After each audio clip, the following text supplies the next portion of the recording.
today's episode of Borat Seni, we have an interesting person, Jon Tham, who is an artist and also a freelancer since 1999. Hi Jon, welcome to Borat Seni. Hello, and good to be here. Thanks for the invitation.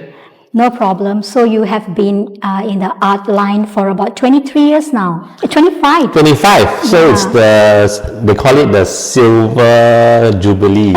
Silver Jubilee. That's nice to put it. Jon, could you share briefly about your background, your art background, or yourself? Okay.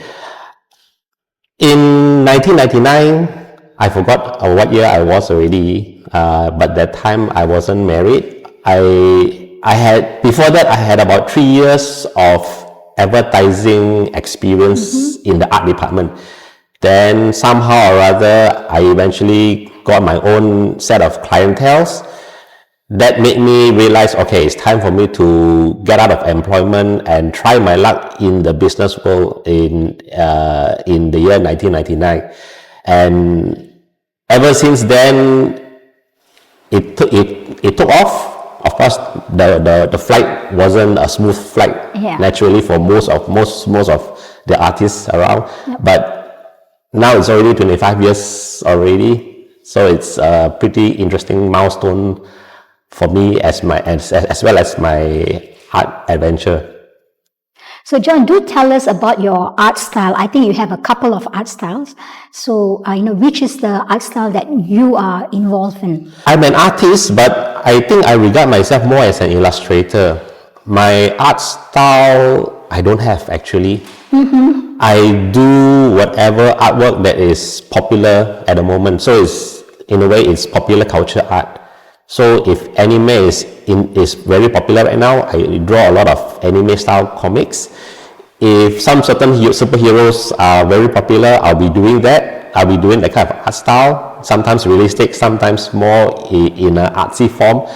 But it's always based on popular culture.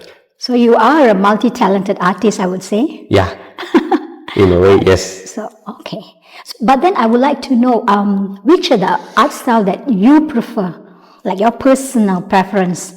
Nowadays, I prefer comics. Comics, okay. Because young and old, they resonate with the drawing, and most of the time they laugh. When they laugh, I'm happy with it. And comics can be done in a short time versus a very complex art. Sometimes a big art project can take up about 2 to 3 weeks just to see the customer's response. Mm-hmm. But in comics, and sometimes it can be done even out of the studio, done in 5-10 minutes, and already the person whom I'm drawing or who I'm drawing the comics for already has a positive reaction to it already. Okay. We have a very good topic to discuss today. That would be the rise of digital art and its significance in the art world.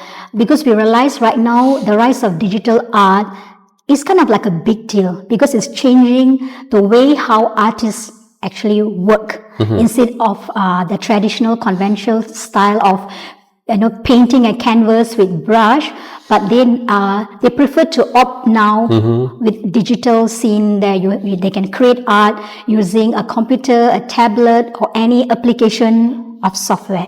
So do you think that digital art is a flexibility right now for artists to create art?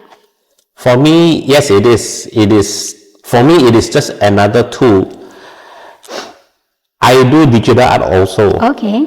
But I don't have the full tools to do it, as in there is a tablet and there is a screen where you can actually draw to the screen itself. Correct. I don't have that. Mine is a bit more conventional, but it still involves digital software. Okay. Photoshop, scanning of images, saving the files into the soft copies. I still do that, but not full-fledged in a way. So I usually actually, my kind of work sometimes is traditional and complement with digital. Okay. So sometimes I do full traditional, sometimes I do a hybrid of traditional and digital, sometimes it's full digital. I seldom share my digital work because personally, I think traditional work has more soul and More personal touch. More personal touch, and there is some sort of a magical feel when a traditional art that you like, you get to see it live. Somehow you don't get that in digital. It's almost like you're looking at a flat screen. Okay.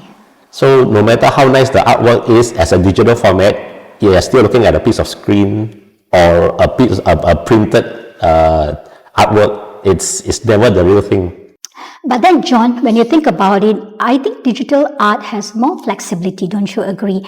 For example, if the artist were to make mistake, you can immediately erase it, edit it, delete it. Do you think that is an advantage of digital art? Yes, it is, and that's the reason why I have the flexibility to do both traditional and digital. Digital, I can do the minor adjustments along the way, so I don't have to really draw very well. If I do traditional work and say if I create a little mistake, to me that is not a mistake. To me that is the raw art in the work, which sometimes makes the drawing more unique. So it's not really a mistake. But if the customer and the project requires some level of perfection, that's where I will turn the artwork into digital and use the digital tools to make adjustments, undo any errors, or touch up any small areas where I cannot do in traditional work.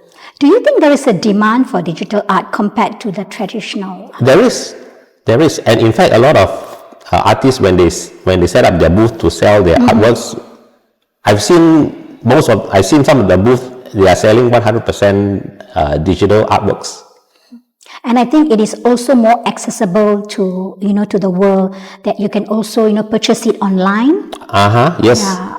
And I believe it's cheaper to do digital art Yeah, because versus you can traditional. and reproduce it, right? Correct. Yeah, one of the advantage. Yes. Yeah. And you don't have to buy a canvas. You don't have to buy paint. One tube of acrylic will probably cost 5 to 20 ringgit depending on the brand. Yeah, and I also think the global reach is there, easier to reach, and also it teaches the artists to have an integration with technology as well. For example, the artists who are not very familiar with digital art, probably they could pick it up. That's right. I would prefer the artist to be capable at both traditional and digital. So it gives them even more flexibility. And more added advantage. They're able to do both in case they have a request. They can either do digital or they can do conventional. Correct. Okay, my last question on this topic. Do you think digital art is a threat? A threat to the conventional method? No. So it will not overtake, like for example, NFTs or AI and digital format. It will not overtake. I guess everything has a trend. Whether it will stay for a long time or not, that we won't know. But for me, I see traditional art as one platform, digital art as another platform. Yeah. So whether they go hand in hand, it really depends on how you want to make it happen. So I always tell my artist friends, don't be afraid of digital taking over traditional work. And if let's say we talk about AI artwork, which a lot of artists are very afraid now. Yes. Something that you can just prompt the computer to generate the artwork in 5-10 minutes versus even digital painting you need few hours to do. Yeah. Now we can get it done in 5-10 minutes using artificial intelligence art. A lot of artists are very afraid of that. But for me, I don't want to think so much. I just let it go with the flow. All right, John. And see how it happens. See what happens in the next future or so. So, John, being in the art journey for 25 years, could you share with us the challenges or the struggles or any achievements during these 25 years? I'm a full-time artist. Obviously, I still have bills to pay, children to feed.